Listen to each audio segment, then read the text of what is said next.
শেষ মুহূর্তের প্রচারে, এরপরে পাঁশকুড়ায় একটা প্রচার আছে, দাসপুরে প্রচার করছেন। একেবারে প্রথমে যে প্রশ্ন করেছিলাম, কেমন সাড়া পাচ্ছে? আমার মনে হয় এবারে তোমাদের বলা উচিত, তোমরা যারা মিডিয়া পার্সন আছো, যারা সমস্ত জায়গায় যাচ্ছ, দেখছো, সমস্ত প্রার্থীর প্রচার দেখছো এবং তোমরা আরো বেশি মানুষের সঙ্গে মিশছো, তোমার কেমন মনে হচ্ছে? কত লিড পাবেন বলে মনে হয়? তার মানে ভেবে নিয়েছে আমি জিতছি, চলো ভালো লাগলো। কত লিড পাবে বলে মনে হয়? তার মানে ভেবে নিয়েছে আমি জিতছি। বারে বারে শিরোনামে কিন্তু উঠে আসে কেশপুর, সেই কেশপুর কিন্তু আজকে তৃণমূল একেবারে ঘোষণা করে দিয়েছে যে 1 লক্ষের উপরে লিড দিবে। কতটা আশাবাদী? এটা না, আমার মনে হয় কেশপুরে যারা ভোটার প্রবৃত্তি তাদের উপরে ছেড়ে দিয়েছে। ধরো আমার কাছে মার্জিনটা ইম্পর্টেন্ট নয়, আমি ওই রাজনীতি করিনি কে আমার বড় বড় কথা বলে ভোট পাওয়ার রাজনীতি করবো। এটাই বলবো যে মানুষ এটা ভালো বুঝবে, মানুষ যতটা ভোট দেবে, আমি যদি একটা ভোটও জিতি তাতেও আমি খুশি।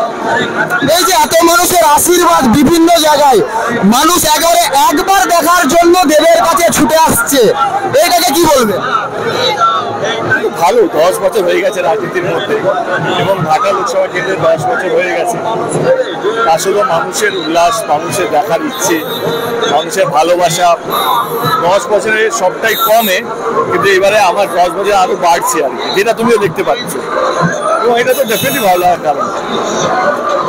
প্রথম থেকে একটা দেবের প্রতি কল রেকর্ডিং, একাধিক এত কিছু যে একটা ছাড়া হলো, এত কিছু টুইট করা হলো, তার কি কোনো প্রভাব পড়বে বলে মনে হচ্ছে আপনার? তো মিথ্যে কথা কোনদিনও জিততে পারে না। আজকে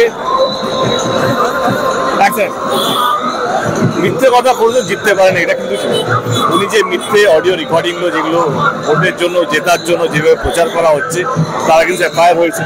আজকে সেই মিথ্যেবাদীর সবচেয়ে বড় মিথ্যে কথা হচ্ছে তিনি ভুয়ো ডক্টর, যে ডক্টরেটটা তিনি ইউজ করেন আইআইটি খড়গপুর থেকে।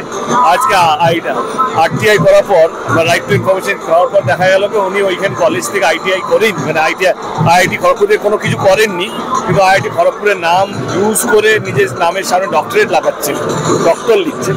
এবং যেই প্রার্থী জেতার আগেই সবটাই মিথ্যে, প্রত্যেক মাথার চুল থেকে পায়ের নিয়ে করতে, সে কি করছে করছে না, আমার মতন প্রার্থী সেটা ভাবা উচিত নয়। আমার মনে হয় ঘাটা লোকসভা কেন্দ্রের প্রত্যেকটা মানুষ জানে ও কেমন ধরনের মানুষ।